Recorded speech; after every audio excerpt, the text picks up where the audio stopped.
Questa è la terza attività di indagine grossa che viene fatta nel Veneto nell'ultimo periodo, che coinvolge ormai 3 province, quindi non possiamo più solo parlare di mere infiltrazioni, anche perché queste attività di indagine, che sono durate un po' di tempo, hanno dimostrato una stabilità organizzativa e di struttura che fa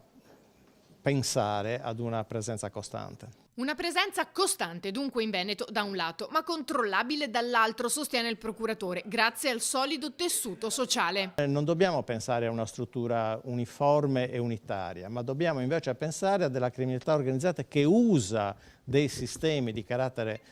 che sono quelli previsti poi dalla legge nei vari territori e quindi con le particolarità del territorio. Questa operazione arriva a poca distanza da quella con Guardia di Finanza e Polizia, che ha visto l'arresto dell'ormai ex sindaco di Eraclea, Mirko Mestre. La Guardia di Finanza sta lavorando in maniera molto intensa per cercare di tutelare il territorio economico della regione Veneto, che è un territorio assolutamente